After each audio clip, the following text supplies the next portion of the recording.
Hello दोस्तों, आप सभी का मेरे यूट्यूब चैनल पर स्वागत है। आज मैं आपको बहुत ज़रूरी चीज़ बताने जा रहा हूं कि आप घर बैठे वोटर आईडी कैसे बना सकते हैं, बिल्कुल आसान तरीके से। इसके लिए कुछ शर्त हैं कि आपकी उम्र 18 साल हो चुकी हो, 18 साल, या आप आने वाले 1 जनवरी 2021 तक आपका उम्र अगर 18 साल हो जाएगा या आपके किसी घर के सदस्य का, तो आप अप्लाई कर सकते हैं। इस वोटर आईडी कार्ड को अप्लाई करने के लिए आपके पास 2 तरीके हैं। आप इलेक्शन कमीशन की वेबसाइट से भी अप्लाई कर सकते हैं या एक एप्लीकेशन की मदद से भी अप्लाई कर सकते हैं। तो आपको बहुत आसानी रहेगा एप्लीकेशन की मदद से। वो एप्लीकेशन मैं आपको बताने जा रहा हूँ, तो इसलिए आप प्ले स्टोर से आपको डाउनलोड करना पड़ेगा। वो मैं आपको करके दिखा रहा हूँ। तो मैं प्ले स्टोर पे आ गया। प्ले स्टोर पे आने के बाद यहाँ पे ऊपर क्लिक किया सर्च पे, फिर आपको टाइप करना है national voter service portal. Type करने के बाद आप सर्च कर दीजिए, तो आपको ये वाला ऐप दिखाई देगा, वोटर हेल्पलाइन। इस ऐप को आपको इंस्टॉल करना है। तो मैं क्लिक करता हूँ, मेरे पास ऑलरेडी इंस्टॉल है इसलिए ओपन का ऑप्शन हो रहा है। आप पहली बार इंस्टॉल कर रहे हैं तो आपको इंस्टॉल का ऑप्शन आएगा, तो आप इंस्टॉल कर लीजिए उसको। इंस्टॉल करने के बाद अब आपको ऑप्शन ओपन यानी ऐप को ओपन कर लेना। ऐप ओपन कीजिएगा तो आपको कुछ इस तरह का इंटरफेस दिखाई देगा, जिसमें फॉर्म ऑप्शन लिखा होगा। कंप्लेन यानी ये फॉर्म के लिए होगा, आप कंप्लेन भी कर सकते हैं यहाँ पे। कोई इलेक्शन का रिजल्ट दे सकते हैं, कोई अभी इलेक्शन होने वाला उसकी सारी जानकारी, ईवीएम वो इलेक्ट्रॉनिक वोटिंग मशीन के बारे में आप जान सकते हैं। फ़िलहाल आपका काम अभी यहाँ पे ये है कि आपको वोटर आईडी सीखना है। तो सबसे पहले आपको फॉर्म पे क्लिक करना है।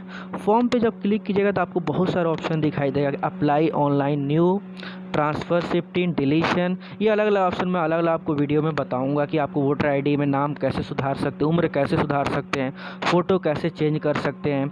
अगर आपका वोटर आईडी में नाम है लेकिन आपके पास कार्ड नहीं है, घर पे कैसे मंगा सकते हैं, मैं अलग अलग वीडियो बनाऊंगा। फिलहाल इस वीडियो में मेरा काम है कि आपको बताना कि नया वोटर आईडी कैसे अप्लाई कर सकते हैं। इसके लिए आपको ये वाला ऑप्शन क्लिक करना है, अप्लाई ऑनलाइन न्यू।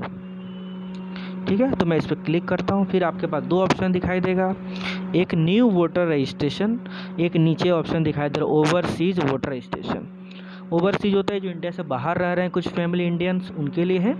आप इंडिया में हैं तो आपको ऑप्शन क्लिक करना है न्यू वोटर रजिस्ट्रेशन। चलिए मैं क्लिक करता हूँ। फिर आप यहाँ पे कंटिन्यू का ऑप्शन क्लिक करना है।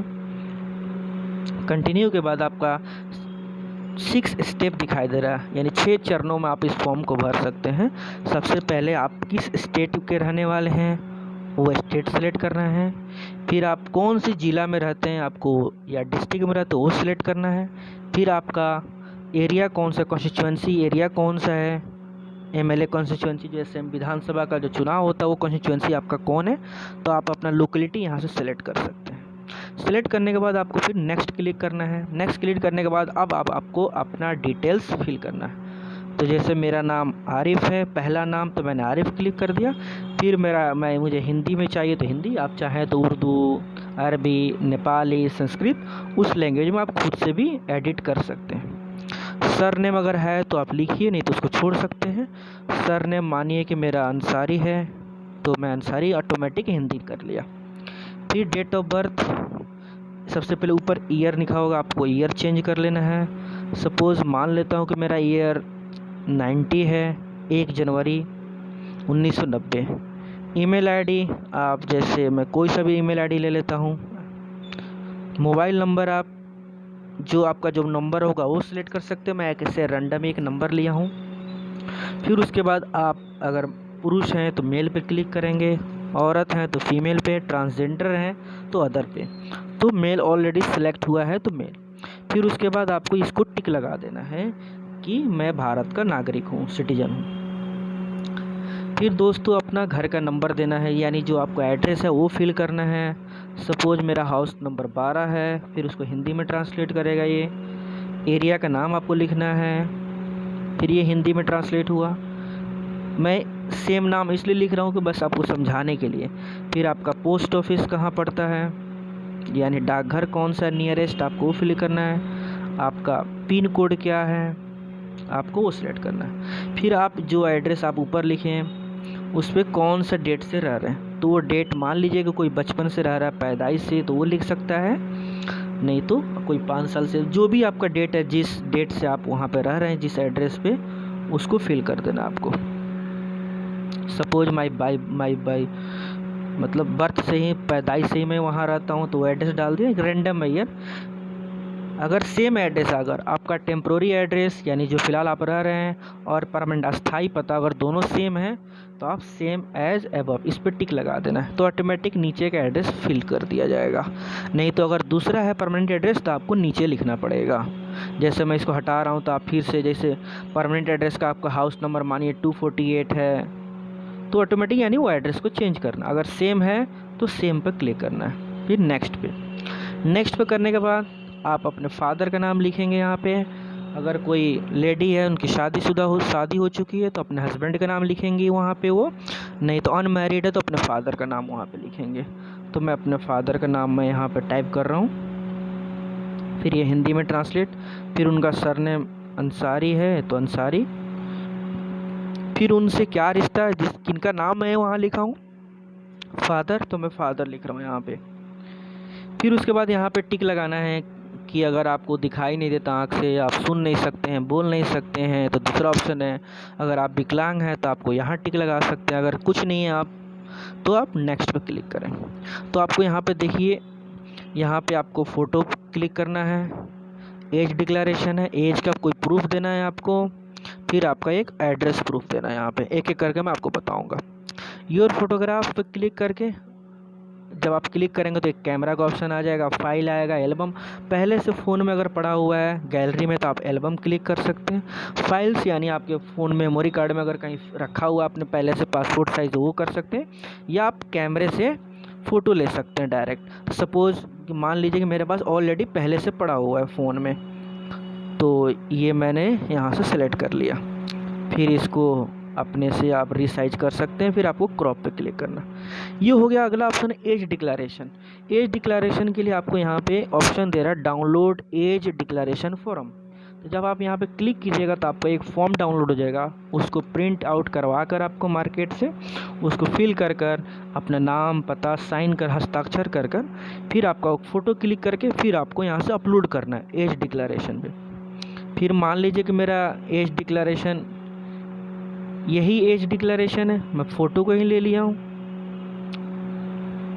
नेक्स्ट जो थर्ड है आपका एज प्रूफ, यानी क्या प्रूफ है कि आप 18 साल हो गए हैं। तो बर्थ जरूरी नहीं 18 साल आपका मतलब होता है, कोई 20 साल के बाद भी बनवाता है, 25 साल, जो भी आपके पास प्रूफ है, बर्थ सर्टिफिकेट या 10वीं के मार्कशीट, 5वीं के 8वीं के टीसी या ट्रांसफ़र सर्टिफिकेट या पासपोर्ट है या आधार कार्ड है, ड्राइविंग लाइसेंस है, वो ले सकते हैं। तो आधार कार्ड है तो लास्ट वाला ऑप्शन लिखा आधार लिखा हुआ, मैं ड्राइविंग लाइसेंस ही लिखता हूँ।